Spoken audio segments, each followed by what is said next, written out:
Hello viewers, আমি ফজিলাস garden and কিচেনে আপনাদের স্বাগত। আজকে আমি চলে এসেছি আবার নতুন একটা ব্লগে।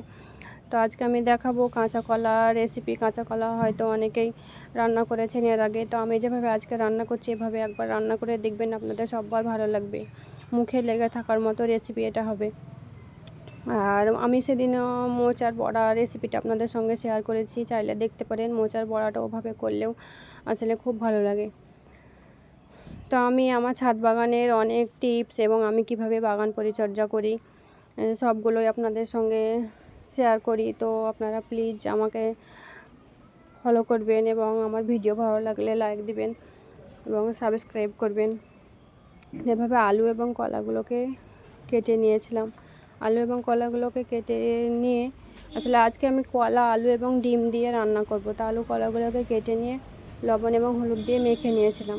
লবণ হলুদ দিয়ে মেখে নেওয়ার পর প্যানে একটা তেল দিয়ে ভালো করে কলা এবং আলুগুলোকে ভেজে নিয়েছি। আলু আসলে আমি ভেবেছিলাম প্রথমে কলাগুলো ভেজে নিব, তারপরে আলুগুলোতে এভাবে করতে গেলে অনেকটা দেরি হয়ে যাবে, তাই আসলে আমি নতুন সব কিছুই আমার কাছে একটা ঠিক মনে হচ্ছে না। তো সেভাবে একসঙ্গে ভেজে নিলেও আসলে কোনো অসুবিধা নেই। এভাবে একসঙ্গে ভেজে নিয়ে যে বাটিতে আগে ছিল সেই বাটিটাই তুলে নিয়েছি। লবণ হলুদ দিয়ে মেখে নিয়েছিলাম, তাই বাটিটা অনেকটা জল জমেছে। তো এভাবে ডিমগুলোকে একটা একটা করে লবণ দিয়ে ডিমগুলোকে একটা একটা করে ভেজে নেবেন। ডিমগুলো এভাবে ভাজা হয়ে গেলে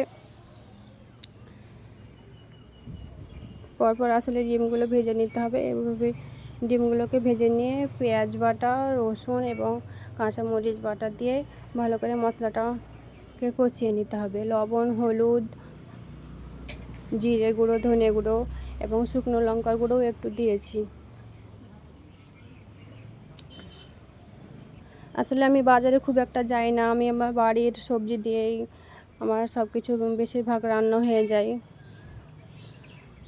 মানে লঙ্কা গুঁড়ো, জিরে, ধনে গুঁড়ো, হলুদ গুঁড়ো এগুলো সব কিছুই দিয়েছি। দিয়ে ভালো করে মশলাটাকে কষিয়ে কলা এবং আলুগুলোকে দিয়ে একটু ভেজে নিয়েছি।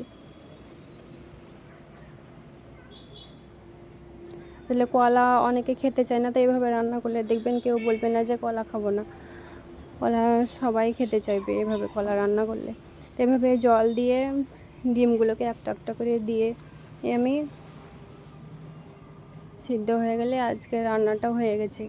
এভাবে রান্না করে দেখবেন। আর আমার ভিডিও যদি আপনাদের ভালো লাগে তো অবশ্যই সাবস্ক্রাইব করবেন এবং লাইক করবেন। আমি আসলে আমার ছাদ বাগানের অনেক কিছুই কীভাবে গাছ পরিচর্যা করি, কোন গাছটা কীভাবে করি, অনেক কিছুই আমি শেয়ার করি। তো আপনাদের আমার ভিডিও ভালো লাগলে পাশে থাকবেন। আপনারা পাশে থাকলে আমি হয়তো এগিয়ে যেতে পারবো। Thank you.